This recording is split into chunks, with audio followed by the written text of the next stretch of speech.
ele passou por um episódio em que o tratamento a que ele foi submetido por uma companhia aérea foi mais traumático, angustiante e horrível do que as experiências dele durante uma guerra e ao deixar o Vietnã como refugiado. Então eu falo pra vocês que o buraco é mais embaixo. E aí, galera, como é que vocês estão? Voltei pra fazer mais um vídeo pra vocês e esse é um vídeo de caso. Vídeos muito pedidos aqui no canal, então eu aproveitei que essa semana a gente falou bastante sobre aviação e também protocolos. Aí lembrei desse caso que eu já queria trazer há muito tempo no canal, porque não é a primeira vez que a gente fala sobre companhias aéreas e comissários e passageiros. Então acho que chegou o momento de trazer esse caso aqui no canal. Pra quem não me conhece, eu sou a Camila Faria, tenho esse canal com minha irmã Bruna. Aqui a gente fala sobre as nossas viagens e intercâmbios. Mais vez ou outra a gente traz aqui no canal esses vídeos de caso em que a gente conta histórias de pessoas que foram pra um outro país ou estavam numa viagem, intercâmbio e acabaram se envolvendo de alguma forma com a polícia, seja cometendo um crime ou se tornando vítimas. Então tem uma playlist inteira aqui no canal com esses casos. O caso que a gente vai contar hoje aconteceu em 2017, então já tem um tempinho aí, mas o impacto foi grande e mundial, é bem chocante e tudo isso porque foi muito absurdo. E o pior, esse caso poderia ter acontecido com qualquer pessoa, porque o passageiro ele não fez nada errado, ele estava dentro do direito dele e as autoridades, bom, elas estavam seguindo o protocolo. Esse é o caso do David Dahl. David Dahl, na época, com 69 anos, e guarda bem na cabeça a idade dele. É um vietnamita americano e pneumologista que morava em Elizabethtown, no Kentucky. Só pra gente dar o mínimo de contexto, ele estudou medicina no Vietnã e chegou nos Estados Unidos como um refugiado após a queda de Saigon em 1975, que marcou o fim da Guerra do Vietnã e a vitória do regime comunista do Vietnã do Norte sobre o Vietnã do Sul. Muitos vietnamitas que apoiavam o regime do Sul ou temiam perseguição comunista, como médicos, intelectuais e ex-colaboradores dos Estados Unidos, fugiram do país nesse período. Eles acreditam que cerca de 125 mil refugiados vietnamitas tenham sido levados para os Estados Unidos em 1975 como parte da Operação New Life. Muitos deles se estabeleceram em estados como a Califórnia, o Texas, o Kentucky, e foi onde o Dr. David Dahl acabou vivendo também. Como forma de gratidão aos militares americanos que o ajudaram a fugir do Vietnã, já que os Estados Unidos foi responsável pela evacuação dos cidadãos americanos e vietnamitas aliados, o David faz trabalhos voluntários e atende em uma clínica os veteranos de guerra até os dias de hoje. Então vamos lá, gente, esse médico, ele já tinha passado por uma experiência traumática no Vietnã e numa entrevista ele fala que ele sobreviveu a uma guerra. Ele fugiu de barco, foi resgatado pelas tropas americanas e ele disse que lembra como se fosse hoje o pânico que ele sentiu na época. Ele tenta ver o lado bom, disse que com tudo isso que ele viveu, ele se tornou uma pessoa mais resiliente, mas também contou do impacto psicológico que tudo isso causou na vida dele. E mesmo que já tenha passado muito tempo, ele carrega essas marcas com ele. Aí corta pra 2017 e o David conta que ele passou por um episódio em que o tratamento a que ele foi submetido por uma companhia aérea foi mais traumático, angustiante e horrível do que as experiências dele durante uma guerra e ao deixar o Vietnã como refugiado. Então eu falo pra vocês que o buraco é mais embaixo. Em 9 de abril de 2017, o David e a esposa estavam em Chicago visitando a filha. Eles tinham um voo pra Louisville saindo do aeroporto internacional de Chicago. Eles iriam viajar de United Airlines, uma empresa muito conhecida nos Estados Unidos. Assim como a American Airlines, a United foi a outra companhia aérea que teve os voos sequestrados durante o 11 de setembro. Mas é uma informação só pra vocês saberem. O que aconteceu, gente? Na hora de embarcar, os agentes do portão pediram voluntários que estivessem dispostos a ceder os seus assentos, porque tinha uma tripulação da United que estava atrasada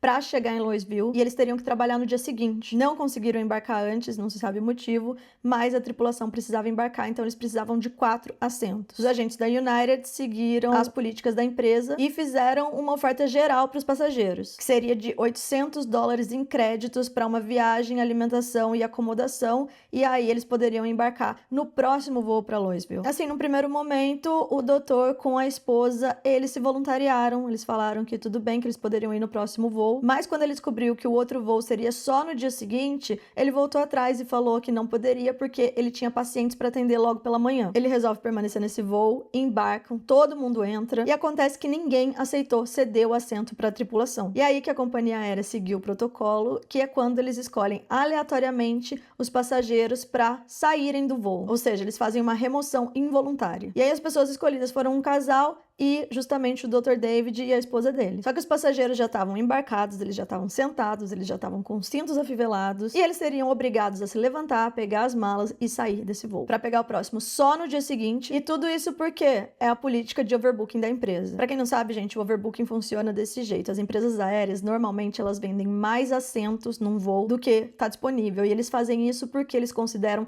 que sempre tem alguém atrasado que não pega o voo, alguém que desiste do voo. Eles fazem a matemática lá deles eles estatisticamente quantos voos não vão lotados, mesmo que as pessoas comprem todas as passagens, e acaba decolando com um assento vazio, 2, e aí eles vendem mais. Tudo isso para maximizar lucro. Não é interessante para a empresa aérea ter 2 assentos livres lá, 3, 4, 5. Então, contando basicamente com a sorte e com as estatísticas, eles vendem a mais. E aí pode acontecer o overbooking, que é quando todo mundo aparece pro voo, então eu e você a gente comprou o mesmo assento às vezes, ou esse caso que a tripulação precisa ir, eles precisam colocar alguém no voo e ninguém se voluntaria para ceder o lugar. E isso pode trazer problemas para a empresa também. Primeiro, as pessoas não conseguem embarcar, outra que gera atrasos e transtorno, e também as reclamações e indenizações, o que faz que a companhia perca dinheiro. Os outros 3 que foram escolhidos, eles acataram a decisão e falaram que eles iriam sair do voo, mas o médico não. Ele disse que ele não ia sair desse voo porque ele tinha que atender os pacientes dele no dia seguinte. O doutor, ele não ficou exaltado nem nada, ele só falou: olha, eu não posso, eu sou médico e amanhã os meus pacientes estão me esperando. Os comissários insistiram, falaram que ele não tinha escolha e que ele tinha que sair do voo sim. Ele continua se negando e os comissários começam com aquele jeitinho maravilhoso deles de ameaça. Exatamente o que a gente ouviu recente também da Ingrid Guimarães,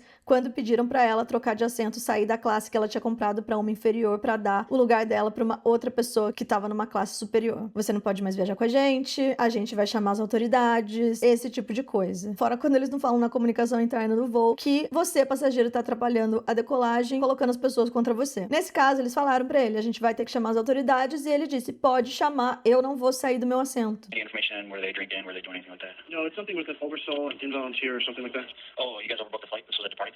Os oficiais do Departamento de Aviação de Chicago, que não são policiais armados, mas uma força de segurança do aeroporto com autoridade limitada, eles foram chamados pelos comissários de bordo. Eles entram, vão falar com o médico e avisam pra ele: você tem que sair. E ele, inclusive, faz uma chamada de telefone e tudo indica que ele ligou pra própria companhia aérea pra explicar o que estava acontecendo, explicar o lado dele também, falar que ele não iria sair porque ele tinha que trabalhar.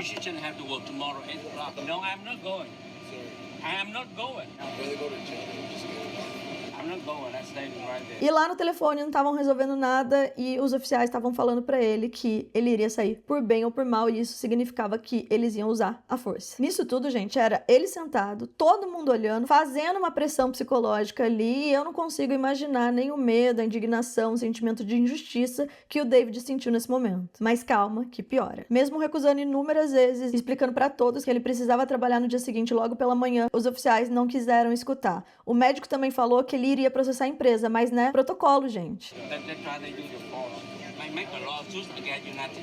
Deixa o passageiro reclamar. O que ele vai fazer? Processar a gente? Não é meu problema, eu preciso resolver meu problema aqui agora. Afinal, tem uma tripulação atrasada, eu tenho regras, eu tenho códigos e eu tenho ordens para seguir. Essa tripulação precisa estar no destino para eles trabalharem no dia seguinte. E isso, para mim, é mais importante do que o passageiro, que também precisa trabalhar no dia seguinte, mas isso não é meu problema. Esse é o pensamento, né, da companhia aérea, dos comissários e dos seguranças que estavam lá. E o problema da empresa é muito maior do que do cliente deles. Mesmo que o cliente tenha comprado a passagem, embarcado, afivelado o cinto, foda-se. A situação, gente, piorou rapidamente e acabou com os policiais usando a força para tirar o passageiro do lugar dele. E a cena é simplesmente, assim, é horrível de assistir, é horrível de escutar.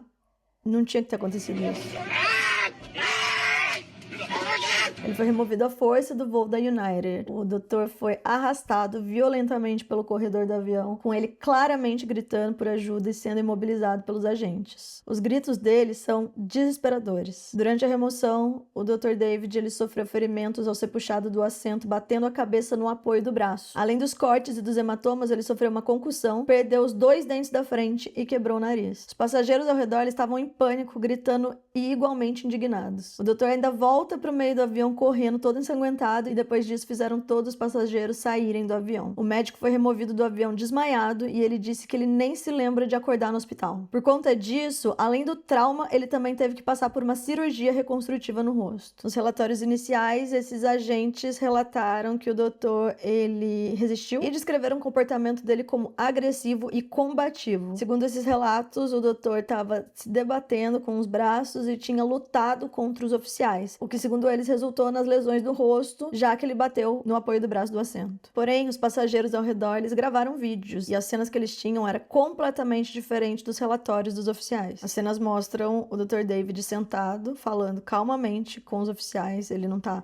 brigando, ele não tá gritando. As pessoas falaram que ele nem alterou o tom de voz dele. Até que ele é puxado à força. Por conta disso, ele bate a cabeça no braço do assento e depois disso ele é arrastado, como a gente já viu nas cenas. Primeiro ele tava sangrando, depois ele tava gritando e depois aparentemente ele tava inconsciente. Em nenhum momento o Dr. David agrediu os oficiais, em nenhum momento ele revidou alguma coisa. A única coisa que ele fez quando ele tava sendo puxado foi passivamente resistir, tipo fazer um corpo duro, tipo, vocês não vão me tirar daqui. Mas não foi ele quem começou. E ele não fez nada depois disso. Ele só tava pedindo ajuda mesmo, aos berros. Esse cara, gente, ele não podia nem se defender. A única agressão visível foi a força excessiva usada pelos agentes do Departamento de Aviação de Chicago para removê-lo do avião. E não teve qualquer ato de violência por parte do doutor. Portanto, ele não agrediu ninguém durante o incidente. Ele foi a vítima de uma situação extremamente violenta. E eu tô batendo nessa tecla para deixar bem claro, porque muitas pessoas acreditaram que ele pediu por isso, que ele não respeitou as regras, que foi ele quem começou e por isso aconteceu com ele. Por sorte dele, tempos de internet. O que aconteceu? Os vídeos que foram gravados viralizaram na internet, mas foi assim, uma doideira, porque as cenas são tão chocantes que teve um nível mundial. Gente de todo mundo assistiu esse vídeo na época. E é claro, as pessoas ficaram indignadas e isso causou uma comoção pública. E muitas críticas contra a United Airlines. Epic proportions for United Airlines. United Airlines is in hot water tonight. United kicked off several passengers. United better fasten its seat. Mesmo assim, no início do escândalo, o CEO da United, o Oscar Munoz, tratou toda a situação de uma forma insensível e corporativa. Logo depois do episódio, Munhoz enviou um memorando através de um e-mail interno para os funcionários dizendo que o passageiro tinha sido hostil e perturbador. E ele elogiou os funcionários por terem seguido o procedimento correto. Eu vou colocar para vocês na tela a tradução do primeiro memorando que ele mandou logo depois do acidente para todos os funcionários da empresa. Foi logo no dia 10 de abril e o assunto era informações sobre a situação do voo 3411. Querido time, assim como vocês, eu tô chateado de ver e ouvir o que aconteceu ontem à noite no voo United Express 3411 de Chicago para Louisville. Embora os fatos e circunstâncias ainda estejam evoluindo, especialmente no que diz respeito ao motivo pelo qual esse cliente desafiou os oficiais de segurança da aviação de Chicago da maneira que fez, para dar a vocês uma imagem mais clara do que aconteceu, incluí abaixo uma recapitulação dos relatórios preliminares feitos por nossos funcionários. Como vocês vão ler, essa situação infelizmente se agravou quando um dos passageiros que educadamente pedimos para desembarcar se recusou e se tornou necessário entrar em contato com os oficiais de segurança da aviação de Chicago para ajudar. Os nossos funcionários seguiram procedimentos estabelecidos para lidar com situações como essa. Embora eu lamente profundamente que essa situação tenha surgido, também apoio enfaticamente todos vocês, e eu quero elogiar por continuarem a ir além para garantir que os nossos voos sigam os procedimentos corretamente. No entanto, acredito que há lições que podemos aprender com essa experiência, e estamos dando uma olhada de perto nas circunstâncias que cercam esse incidente. Tratar nossos clientes e uns aos outros com respeito e dignidade está no centro de quem somos e devemos sempre lembrar disso. Não importa o quão desafiador seja a situação. Mesmo depois de tudo que aconteceu, eles acharam ok, elogiaram, e os funcionários lendo aquilo. É que na verdade eu acho assim, gente, quando as pessoas estão no mundo corporativo e a cultura da empresa é tão forte, é basicamente como se elas entrassem numa seita, entendeu? As regras da empresa viram as regras da vida para elas. As pessoas acabam vivendo aquele mundinho como se aquilo fosse lei,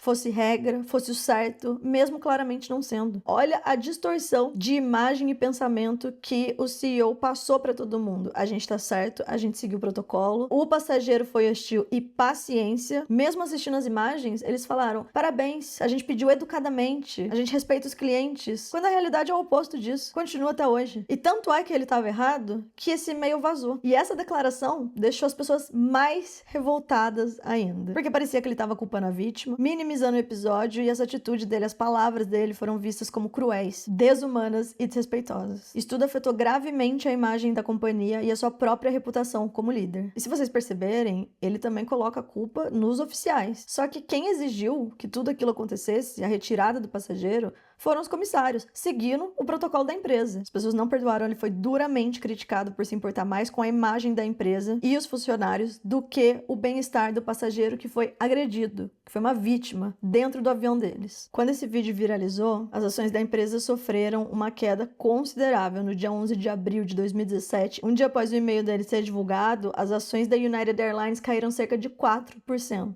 resultando em uma perda aproximadamente de 990 milhões de dólares no valor de mercado da empresa. No total, aí, eles acreditam que a United perdeu pelo menos uns 2 bilhões de dólares em valor de mercado nos dias seguintes do incidente. E é isso, gente. Só depois da repercussão internacional, só depois da pressão pública e só depois que doeu no bolso, a ficha dele caiu. O CEO recuou e mudou o tom em relação a tudo isso. Ele fez um pedido de desculpa formal para o médico e admitiu que a empresa tinha sido falha, que nenhum passageiro deveria ser tratado dessa forma. Aqui tá a carta pública de desculpas que tá no site deles até hoje, em que o Oscar Munhoz, que era o CEO, ele divulgou no dia 11 de abril, um dia depois que o memorando interno foi criticado. O evento verdadeiramente horrível que ocorreu nesse voo tirou muitas respostas de todos nós. Indignação, raiva, decepção. Eu compartilho todos esses sentimentos e acima de tudo, minhas mais profundas desculpas pelo que aconteceu. Como vocês, continuo perturbado com o que aconteceu nesse voo e peço desculpas profundamente ao cliente removido à força e todos os clientes a bordo. Ninguém deveria ser maltratado dessa maneira. Eu quero que vocês saibam que assumimos a total responsabilidade e trabalharemos para corrigir tudo isso. Nunca é tarde demais para fazer a coisa certa. Eu me comprometi com os nossos clientes e nossos funcionários que vamos consertar o que está quebrado para que isso nunca mais aconteça. Isso incluirá uma revisão completa do movimento da tripulação, nossas políticas para incentivar voluntários nessas situações, como lidamos com situações de overbooking e exame de como fazemos parcerias com as autoridades aeroportuárias e a aplicação de lei local. Comunicaremos os resultados da nossa revisão até o dia 30 de abril. Prometo que faremos melhor. Atenciosamente, Oscar. Além disso, a United informou que eles iriam reembolsar todos os passageiros que estavam nesse voo. Mesmo eles falando que entraram em contato com médicos, advogados da família disseram que ninguém da família, nem o doutor, nem a filha, nem a esposa tinham falado com ninguém da United, mas a empresa diz que sim, que eles tentaram diversas vezes contato, principalmente para se desculpar. Policies were placed ahead of our shared values, and procedures got in the way of what we know is right. E é isso, gente. Essa declaração foi vista como um esforço para controlar os danos, mas ela foi necessária para United começar a reconstruir a imagem dela, que tinha sido muito prejudicada durante esse episódio. Eles estavam com zero credibilidade, todos os concorrentes estavam zoando eles, o Twitter foi loucura, as redes sociais foram uma loucura, fizeram várias piadas em relação a isso. United didn't even admit they did anything wrong. In fact, if anything, they seem to be doubling down on this. If we say you fly, you fly. If not, tough. Look at what you did! Give us a problem, and we'll drag your ass off the plane. And if you resist, we'll beat you so badly you'll be using your own face as a flotation device. Eu acho que o prejuízo deles foi grande, tudo para colocar 4 pessoas da tripulação lá. O caso do Dr. David destacou questões sobre os direitos dos passageiros, práticas de overbooking e o uso de força contra os clientes, levando a mudanças significativas nas políticas de companhias aéreas e maior conscientização pública sobre o tratamento de clientes no setor aéreo. Nos dias seguintes, a United anunciou uma série de mudanças em suas políticas e o CEO Munhoz, ele não chegou a se demitir, apesar de terem feito um abaixo-assinado na internet exigindo que ele renunciasse, e ele se recusou, mas ele perdeu força como executivo. Ele deixou o cargo de CEO só em 2020. Depois desse escândalo, a United revisou todos os protocolos, as regras, a política da empresa, e eles fizeram grandes mudanças para evitar que esse tipo de coisa acontecesse de novo. A primeira mudança foi a proibição de remover um passageiro que já estivesse embarcado. Depois disso, a United passou a não permitir a retirada forçada de um passageiro de dentro do avião, a não ser que seja por uma questão extrema de segurança. Outra coisa que eles fizeram foi um incentivo mais alto para que voluntários queiram ceder os seus assentos. Então, naquela época, seriam $800 de alimentação, acomodação e uma viagem. Isso era um valor muito baixo, pouco atrativo, tanto é que ninguém quis. As pessoas preferiram chegar no destino. Hoje em dia, essa oferta pode chegar até $10 mil, se você se voluntariar para ceder o assento quando eles precisarem. Mais uma mudança foi o transporte antecipado de funcionários. Então, o que aconteceu é que eles apareceram de última hora lá no voo, era aquele voo que eles precisavam pegar porque eles tinham que trabalhar no dia seguinte. Isso já não acontece mais, agora eles chegam muito tempo antes no destino que eles precisam estar para trabalhar. Eles também diminuíram todo esse esquema de overbooking em voos que são muito cheios, que tem muita gente, muita procura. Então eles comprometeram a limitar o número de assentos a mais que eles vendem, além da capacidade para evitar esse risco aí de superlotação. Uma coisa essencial é que eles também começaram a dar mais treinamentos de equipe para aprender a lidar com situações críticas. Os funcionários receberam novos treinamentos de gestão de crise, empatia, resolução de conflitos, com mais autonomia para tomar decisões sem recorrer à força. Meio óbvio, né, gente? gente? Mas eles também fizeram uma revisão da política do desembarque involuntário. E o que eles fizeram foi reavaliar todo o processo de seleção aleatória de um passageiro para essa remoção involuntária, deixando as políticas mais transparentes e também restritas, ou seja, a ideia é usar menos isso. E todas essas mudanças também se aplicariam a todos os parceiros que eles têm. Normalmente as companhias fazem tipo uma collab com outras empresas, usam voos de outras empresas ou fazem voos juntos, enfim. Então todas essas políticas teriam que se aplicar aos parceiros. Essas mudanças foram anunciadas em um relatório oficial da empresa em abril de 2017, como resposta a toda a indignação global por conta desse caso. Inclusive, esse caso foi um exemplo perfeito de como a pressão pública pode forçar grandes corporações a rever práticas ultrapassadas, antiquadas e abusivas, porque foi justamente isso que eles fizeram. É óbvio que o médico entrou com processo contra a United, mas nunca foi a julgamento. O que aconteceu? Poucos dias depois do acidente, ele contratou uma equipe jurídica e anunciou publicamente a intenção que ele tinha de processar a empresa. E não só a empresa, mas também a cidade de Chicago, porque é a cidade que administra o departamento de aviação que dava o emprego desses agentes. Antes que o processo se desenvolvesse, que as pessoas fossem para um juiz, mostrar as provas, enfim, eles não precisaram fazer nada disso, porque a United, ela propôs um acordo financeiro extrajudicial. Então, no dia 27 de abril de 2017, 3 semanas após o ocorrido, a United chegou num consenso, num acordo financeiro com o médico, e o valor que eles pagaram é confidencial, ninguém sabe até hoje, mas a gente tá falando aí de pelo menos uns milhões de dólares. Não só pelos ferimentos que ele teve que passar por uma cirurgia, inclusive, para reconstruir parte do rosto dele, mas por ter tomado uma dimensão global. Todo mundo viu a cena bizarra, todo mundo viu a humilhação que foi.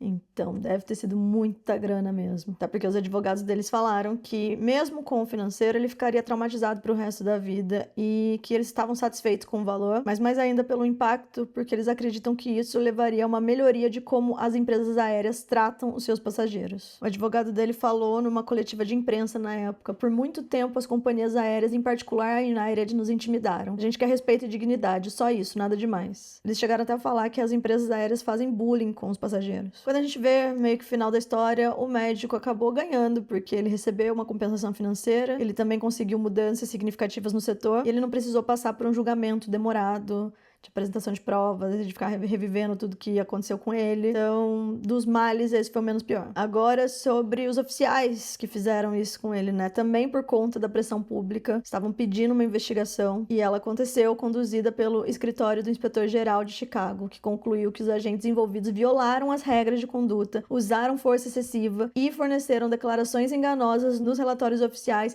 para justificar a agressão. 4 membros do Departamento de Aviação de Chicago estiveram diretamente envolvidos com esse incidente. De acordo com o relatório, a conclusão foi: o James Long, que era o oficial de segurança, ele foi demitido por uso excessivo de força ao remover o doutor do avião, resultando nas lesões graves. O John Moore, que era o supervisor, também foi demitido por aprovar relatórios que omitiram informações essenciais sobre o incidente. O Maurício Rodrigues Jr., ele recebeu uma suspensão de 5 dias por fornecer declarações enganosas em relatórios oficiais. E o Steven Smith foi suspenso por 2 dias porque ele também omitiu nos relatórios dele o uso de força. O relatório também destacou que esses oficiais, eles não souberam lidar com uma situação que não era ameaçadora e que acabou resultando aí na retirada de um passageiro de uma forma extremamente violenta e sem necessidade alguma. E os comissários, gente, o que aconteceu com eles? Nenhum dos comissários sofreu uma punição direta, porque tecnicamente eles não executaram a remoção, apesar de o pedido da remoção ter vindo deles. Mas a empresa sim foi responsabilizada pela forma que ela lidou com o overbooking e pela decisão de ter chamado a segurança depois do embarque. O que aconteceu depois disso tudo, gente? Após a demissão, o James Long ele processou a cidade de Chicago e a United Airlines, alegando falta de treinamento adequado para lidar com situações críticas e difamação por parte do departamento de aviação. Esse cara foi o que foi demitido, então ele entrou com um processo, só que esse processo não foi para frente. E um outro oficial, ele disse que ele não queria ter feito isso, mas ele acabou fazendo porque se ele não fizesse, o medo dele era de ser demitido. Isso também gerou mudanças dentro do departamento de aviação de Chicago. A primeira mudança foi que a força de segurança do aeroporto, ela foi desclassificada de polícia para segurança. Antes eles tinham colete de polícia. E isso também parou de ser usado. E a partir daí, toda vez que tem uma situação crítica em aeroporto, não é mais a segurança interna do aeroporto que resolve, mas o departamento de polícia de Chicago é chamado. E é isso, gente. Todas essas medidas mostram que tinha uma necessidade ali de mudanças institucionais para evitar esse tipo de ocorrência no futuro. E foram mudanças grandes, por isso as pessoas acreditam que sim, eles levaram a sério o que aconteceu. Após o incidente em 2017, 2017, o Dr. David ele enfrentou um período difícil. Ele relatou ter sofrido traumas físicos, emocionais significativos. Mesmo com o acordo financeiro, ele mencionou que entrou em reclusão e foi colocado sob vigilância para prevenção de suicídio, devido ao impacto psicológico do ocorrido. Vocês lembram, né, gente, que ele disse que esse episódio foi mais perturbador, mais horrível do que o que ele passou na guerra, quando ele estava fugindo de um país como refugiado. A filha dele, que mora no subúrbio de Chicago, disse: "O que aconteceu com meu pai nunca deveria ter acontecido com nenhum ser humano, independente das circunstâncias. Ficamos horrorizados, chocados e enojados ao saber e assistir o que aconteceu com ele." Desde então, o médico ele tem mantido uma vida mais privada, evitando a exposição pública. Em 2019, ele apareceu em uma entrevista, compartilhou seus sentimentos sobre o incidente e agradeceu pelo apoio recebido. You can hear you screaming in pain. I don't know, I just cried. Do you remember how quickly things escalated? I think very fast. I think very quick. Were you expecting it to get physical at any point? No, not at all. Later on, I watch TV.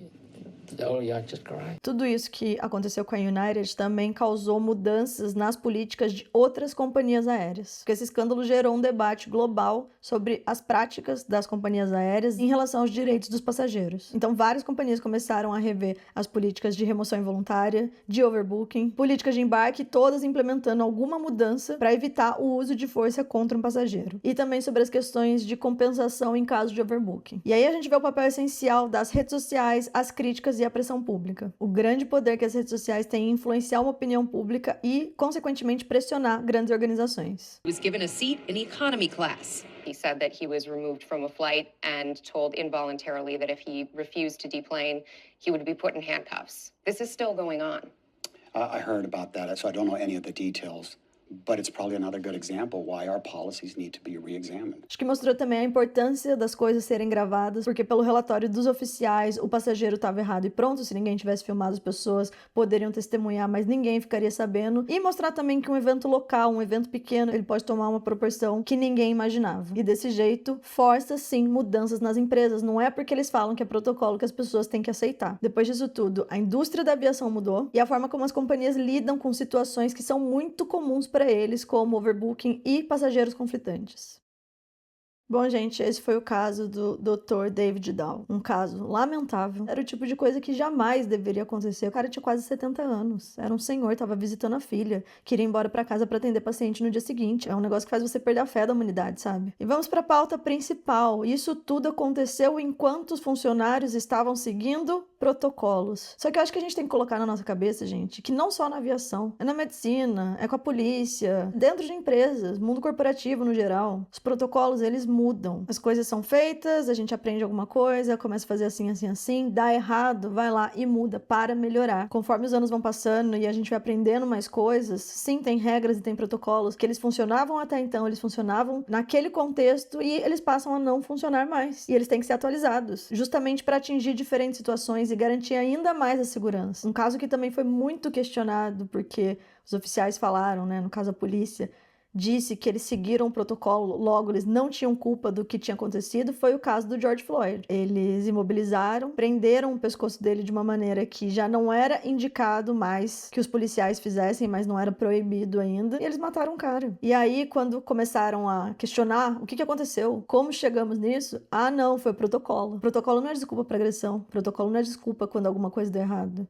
Protocolo também não é desculpa para crime. Acho que a gente tem que entender que o ser humano está sujeito a errar. Se você é tomado pela raiva, se você é tomado até por algum preconceito seu, você está lá usando o protocolo, mas nada garante que você não vai passar daquela linha que eu falei que é bem tênue. Você tá fazendo o seu trabalho e aí, de repente, já não tá mais. E isso acontece muito, todos os dias. Alguém fala que tá seguindo o protocolo, mas o protocolo já ficou pra trás já. Vendo vários casos, principalmente de casos criminais envolvendo polícia, a gente sabe que as pessoas usam o protocolo pra agredir mais e descontar a raiva também. E o caso do George Floyd também, ele causou muitas mudanças na polícia de um país inteiro. E se tornou também mundial. Então as pessoas começaram a considerar muito mais coisas. Por exemplo, antes um oficial ele não podia podia meio que se intrometer se o outro já estivesse mobilizando o suspeito ou o criminoso. Hoje em dia ele já pode. Se ele vê que o outro tá passando da linha, ele tem que intervir. O jeito que ele pegou no pescoço do George Floyd é proibido agora em muitos estados dos Estados Unidos. Eu vou colocar aí na tela para vocês outras mudanças que aconteceram depois do caso de George Floyd, mas o que eu quero dizer, gente, é que sim, protocolos têm que ser seguidos, porque também se eles existem, tem um histórico. A partir do momento que eles são implementados, as pessoas acreditam de fato que aquilo vai acontecer de uma maneira melhor. Só que quando não acontece, quando uma cagada é feita, a gente também tem que admitir e tem que analisar aquela situação para ver se alguma mudança é necessária. Mas não é o que acontece. As pessoas se defendem e se escondem atrás de protocolos. Isso sempre acontece. Quando um policial erra, todos os outros se defendem, começam a falar de protocolo, que aquilo tá certo. Por quê? Poderia ser com eles. Eles poderiam ter feito errado com base no protocolo, então eles têm que defender. O mesmo aconteceu aí com os profissionais da aviação. O que eu vi em televisão aberta é piloto, é profissional da aviação, é comissário falando que tava tudo certinho no caso que a gente relatou essa semana. Quando eles falam isso e ainda pegam mal com quem tá falando, nossa, mas aquilo tá certo? Naquela cena é o protocolo, e eles batem o pé pra falar que sim, que é aquilo mesmo, pronto, acabou e não tem discussão. Eles estão se defendendo, porque eles estão sujeitos a essas cagadas também. Mas não quer dizer que porque foi feito de acordo com o protocolo, tá certo. E a gente viu no caso de hoje. Então, se você é cliente e passageiro, quando você vê uma situação de agressão que não te deixou confortável, que causou um caos e ainda viralizou de tão absurdo que é, eu acho que é nosso dever, sim, questionar o que aconteceu, o que deixou de acontecer, e não ficar defendendo loucamente a empresa sem nem saber. Você não trabalha lá, como a United, como a American Airlines, que a gente já sabe que tem histórico de muitos problemas com os passageiros. Então, por que você tá defendendo? Acho que a gente tem que pensar na segurança geral. Será que foi tudo certinho? Será que o protocolo ainda é válido? Será que não passou dos limites? Eu também entendo o lado dos profissionais que trabalham nessa área da aviação, porque falam sim que as empresas colocam muita pressão neles, além da pressão do trabalho, que já é normal, né? Afinal, é todo um processo, precisa de protocolos mesmo, mas eles têm metas, eles têm muitas cobranças. Além de tudo, eles têm que lidar com o atendimento ao público, que não é nada fácil. Tem passageiros, sim, que são extremamente problemáticos, como eu já falei, só que eu sinto que tanto os comissários, os profissionais, quanto os passageiros, eles têm que se unir mesmo, vendo situações de absurdo como essa, e se posicionar contra as políticas da empresa. O comissário, ele tem que ter raiva da política da empresa, não do passageiro, porque é isso que acontece hoje em dia, gente. Óbvio que tem profissionais bons, mas eu sei que tem muito comissário, porque eu já vivi isso também, que não gosta do trabalho, desconta no passageiro mesmo e não tá nem aí. É abuso de poder, é uma ignorância sem tamanho, essa diferença de atendimento que a gente já falou sobre primeira classe executiva e os outros passageiros, como se a econômica não valesse de nada. Eu e a Bruna, a gente tava falando que a gente não lembra a última vez que a gente pegou um voo em que os funcionários foram agradáveis. Antigamente, eles eram extremamente agradáveis. Era legal até viajar. Hoje em dia, você não quer olhar torto, falar torto, perguntar alguma coisa que já é patada. Até deboche, às vezes. Então é isso. Tem pressão? Tem. Os clientes idiotas existem? Eles existem. Só que isso se chama atendimento ao público em qualquer profissão. Então eu acho que, independente da circunstância, se o passageiro estiver exaltado, for, sei lá, estúpido, agressivo, enfim, não de dar porrada na cara, óbvio que não. Mas uma situação que deixa as pessoas ao redor estressadas, que a gente não sabe o que tá acontecendo e a gente tá dentro do avião, é obrigação do profissional se manter calmo, controlar ali a situação, e se o passageiro continuar desrespeitoso, segue o protocolo de retirada. Coloca na lista de pessoas que não podem mais voar com aquela companhia. Chama a polícia. Mas a agressão, gente, não consigo defender, sinceramente. Pra mim não tem como justificar, não. Porque pode escalar rapidamente pro que aconteceu com esse médico. As coisas saem do controle, o ser humano surta. Então quando a gente fala de saúde mental, a gente tem que cuidar não só da do passageiro, ficar preocupada com a nossa saúde mental, mas também dos profissionais. E pra mim, por eles estarem trabalhando, eles têm que ter autocontrole. Porque, como eu disse, é pra qualquer profissão. Se você é um cuidador de idoso e o idoso falar merda pra você e até te dar um tapa mesmo, você vai bater de volta? Se você é professor e a criança fizer uma birra e também, sei lá, jogar água na sua cara, você vai fazer o que com a criança? Vai bater nela? Então, se a gente fala tanto de protocolo, a gente tem que seguir o protocolo. É polícia, é retirar do avião, mas bater na pessoa, eu acho too much. E aquilo que as pessoas falaram, né? Não, mas é ataque terrorista, é porque o comandante é a voz suprema lá e tudo que ele falar as pessoas têm que acatar. Outros funcionários falaram também que tem medo de perder o emprego. Eu acho que sim, essas coisas acontecem, mas a gente tem que ter senso crítico também. Porque, por exemplo, e se o piloto surta dentro do avião? Como a gente viu no caso lá do voo saindo da Espanha, sentido Alemanha. Se o piloto surtar dentro do avião e começar a falar pra você espancar o passageiro, você vai fazer? A gente tem que sim. Segue o protocolo, faz a leitura da situação e toma decisões. Com base no treinamento e na razão. Não é assim, eu vou surtar também e ficar mais louco que o passageiro. As pessoas são humanas, elas erram, mas quando elas erram, eu acho que a gente tem que admitir e não ficar passando pano e não ficar defendendo, muito menos se escondendo atrás de protocolo. No outro caso, a senhora, errada ou não, seguindo o protocolo ou não, se alguma coisa tivesse acontecido com ela, ela seria o próximo caso aí do David Dahl. Que a gente já viu que o uso excessivo de força pode acontecer sim. Se tratando de uma idosa, poderia dar ruim sim. E aí? De quem quer ser a culpa? Então eu também falaria para as pessoas que trabalham para essas companhias e você não concorda com as políticas da empresa, que repensem. Porque nesse caso a gente viu. O cara tava com medo de perder o emprego, por isso que ele foi lá e fez o que fez e acabou perdendo o emprego de qualquer jeito. A companhia aérea jogou nas costas deles, depois ele processou e não deu nada. Então, às vezes é melhor a gente ir contra o que a gente sabe que tá errado do que fazer o errado e sair como o maior vilão da história. Mas uma opinião minha, gente, é que as pessoas estão cada vez mais ignorantes, mais debochadas. A gente devia fazer uma reflexão que todo mundo tem que ser melhor. No caso aí da aviação, tantos passageiros tratarem essas pessoas que estão sob pressão com empatia, e eles de volta, o passageiro tá ali, às vezes para viajar, pra tirar umas férias, vai trabalhar também está sofrendo pressão com outras coisas da vida. Então, eu acho que falta muita educação, falta respeito. E por fim, eu queria falar nesse vídeo aqui também sobre essa mania que as pessoas têm de culpabilizar a vítima. Falo isso em basicamente todos os meus vídeos de caso. No caso do Dr. David, o que aconteceu é que, para justificar essa agressão, começaram a falar do passado dele. Ele chegou a ter a licença médica dele cassada por prescrever remédio de uma maneira ilegal, mas isso aí já tinha passado anos, não tinha nada a ver com a agressão em si, e ele também jogava muito pôquer, e as pessoas ficaram falando que ele jogava pôquer, como se fosse assim, ele é viciado em cassino, pôquer e coisas assim, só pra falar na internet sobre o homem, como se ele não fosse uma vítima, como se ele não tivesse sido agredido e perdido os 2 dentes da frente. O mesmo aconteceu com o George Floyd, as pessoas começaram a falar que ele era vagabundo, desempregado, criminoso, esse tipo de coisa não justifica a morte do cara. Então, se a pessoa tá surtada, se a pessoa toma remédio, se a pessoa tem um posicionamento político, a agressão não justifica. Você falar que a pessoa merecia ter apanhado mais, fala mais sobre você do que a outra pessoa. Não te torna melhor do que ninguém, inclusive. Se a gente vasculhar a vida dos seguranças, dos comissários, será que a gente vai defender muito eles também? São pessoas incríveis. E se vasculhar a sua vida, a gente vai ter orgulho de tudo que acharem? Então, a gente tem que pensar melhor de que lado que a gente fica. Se você sabe que a pessoa é uma vítima ou não, ela já sofreu com o que aconteceu com ela, ou vai sofrer as consequências do que ela fez, a gente não precisa ficar alimentando aquilo, alimentando a troco do quê? Entendeu? E a conclusão de tudo é que abuso de poder existe e o uso excessivo de força é uma realidade e pode escalar muito rápido. Mesmo que a pessoa não tenha começado com essa intenção, ali na hora, na adrenalina, na raiva, vai saber o que pode acontecer. E acima de tudo, as companhias aéreas, elas estão focadas em lucro.